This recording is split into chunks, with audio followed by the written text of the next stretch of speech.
So significant digits, significant figure of a number, though that can be used with confidence or degree used to express the number.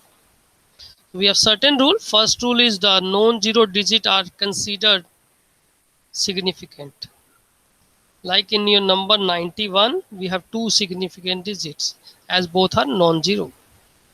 So zeros appearing anywhere between two non-zero digits is also significant.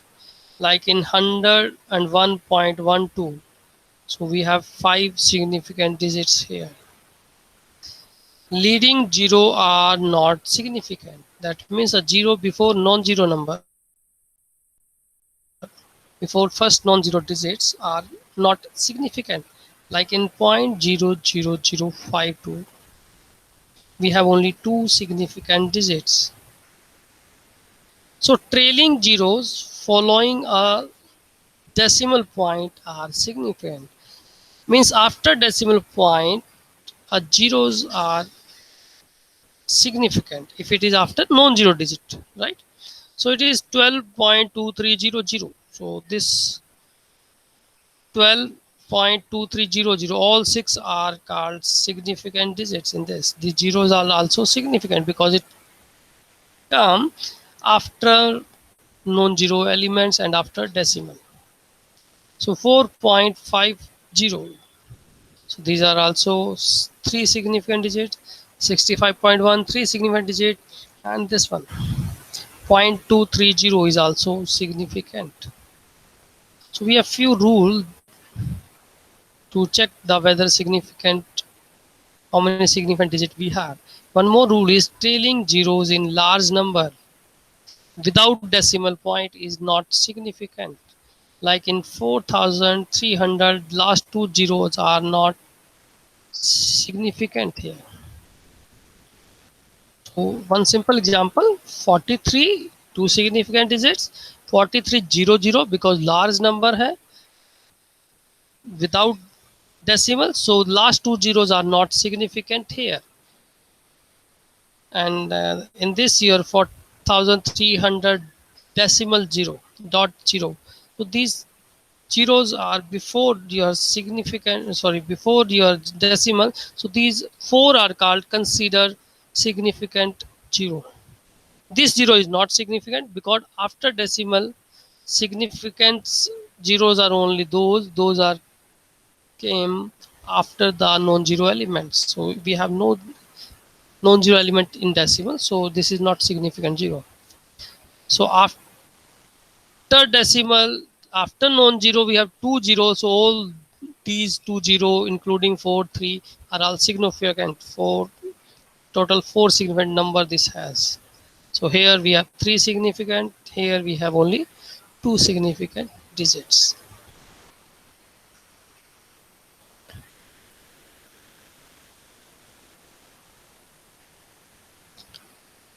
So scientific notation. So if it is not clear how many significant digits we have, we can convert a number into a significant notation. Like in this, if we write this into a scientific notation, we shift decimal to one step, two step, and three step. That is 10 raised to a minus 3, 1.3. So 1.3, we have two significant figure here or two significant digit here. In this, we may write this as your 1.30. So we have three significant digit in this. So if the number is expressed as 2.55 into 10 raised to power 4, so we have three significant digits here. Why we show this as three significant digits here? The exact number may be 25,500. It may be 25,513. It may be 25,200. 5,000, sorry, 25,522.6. So we are not sure about the last two digits, nor the fraction parts.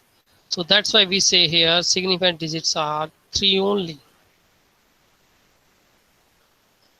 So last one more. However, if it expressed as 2.55 550. Then significant digit are 4 because we already say after decimal, after non-zero element, 0 is significant. Then we are confident about the first 4 digit but certain about the last and fractional part. So in this significant digits are we have 4. So we have some kind of error which we commonly occurs in your approximation of result or you say numerical solution. One is your truncation error. Truncation error, another is your round off error.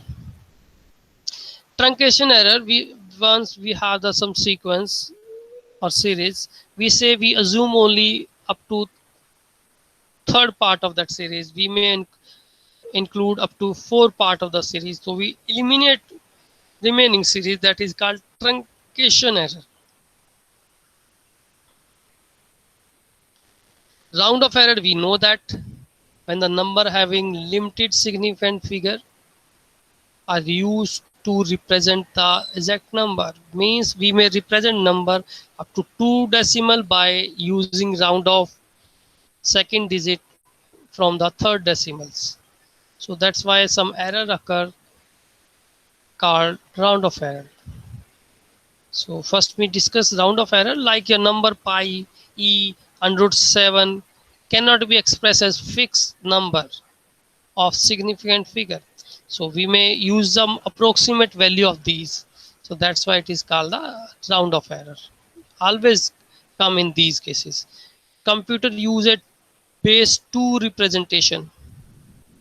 They cannot precise representation certain exact base 10. So because of this 2 representation system, it also has certain error. Fractional quantities, decimal points, we have certain errors. Like in your, this is your value of the pi, but this is also up to certain number because pi is having an infinite element in their decimal parts.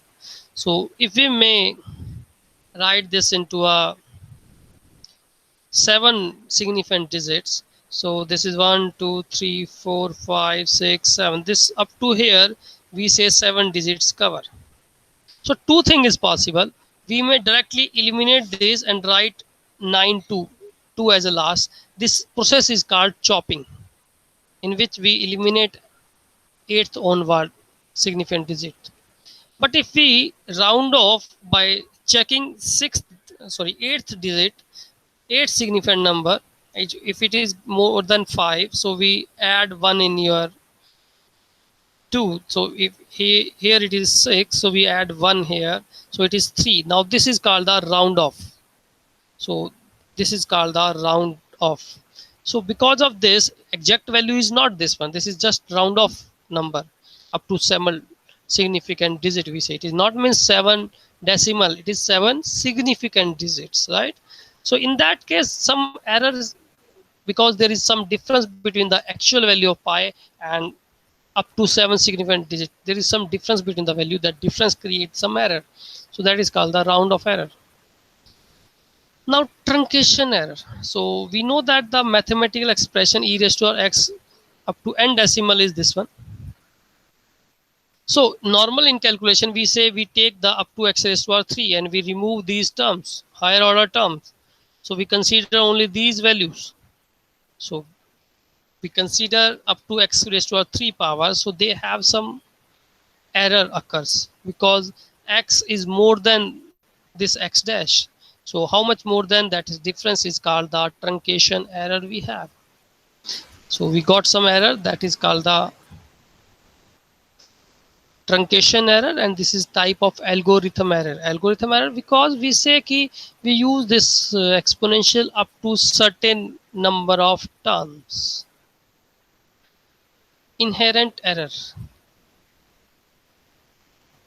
Some error already present in a system or you say statement, though because of that some error come in a solution is called the inherent error. These error come when you use some approximate solutions.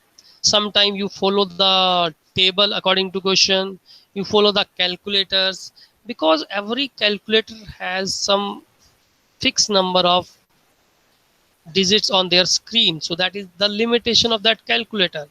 Maybe you see the logarithmic table, so every table has restrict up to 3 decimal points, sometimes 4, sometimes 5 decimal points. So they are having some limitation of that table up to particular decimal points is given into that table. Actual value is available for 7 decibel suppose, but table is always given up to 4 or 5 decimal places. So because they are the irrational numbers, right? So in that case, we have some limitation of your table or calculator. The error occurs is called inherent error. Inherent error can be minimized if you use the better data. It is minimized, not removed, because instead of log table, you can check log from the calculator. You may get the more decimal value in more decimals, like in your log calculator you can get the value up to 9 to 10 decimal places. So the value is better than the available in log table. Or you may use the high precision computing aids, right? So these can be minimized. We are not saying removed properly, right? So absolute error, if we take the difference between the true value and a value or approximate value calculated by the method, the difference is called the error. But if you take the magnitude of that, mode of that, that is called the absolute error or exact value of error, or you say true error also. So if we divide this absolute error by true value, actual value, so that is called relative error without mode. So we take the true error with mode is called the absolute error. So normal true error without mode, we divide by true value is called the relative error. Relative percentage error or true percentage relative error, we just multiply your relative error with your 100. That means out of 100 means your percentage. So that is called the percentage relative error. So a small question example on this. Suppose you have that the task of measuring the length of bridge and revert and come up with 9,999 and 9 centimeter respectively. So we have the bridge of 9,999 and revert is 9 centimeter only. If the true values are 10,000 and 10 centimeter respectively, compute the true error and also true percentage relative error. So if you see here, the difference between the length of bridge is 10,000 minus 9,999. So that is your 1 centimeter difference. So similarly, difference in revert is your 10 minus 9, that is 1 centimeter difference only. So now we calculate the true error for these. So the difference is 1 there. If you see in the bridge also difference is 1 and revert difference is 1 also. So both the cases difference is 1. So but true value in the case of bridge is 10,000, but true value in the case of revert is 10 only. So we multiply this error divided by true length of bridge in 200, give you a percentage relative error which is 0.01%. Similarly, in case of revert, it is 1 by true value of your length of revert is 10 in 200 is your 10%. So if you see here in numerically, error is 1 centimeter only, but the percentage error or you say relative error or the revert is much greater because it is 10%. So relative error is much higher in your revert case as compared to bridge. So we would conclude that we have done in the adequate job of measuring the bridge, whereas our estimate for river leaves something to be desired.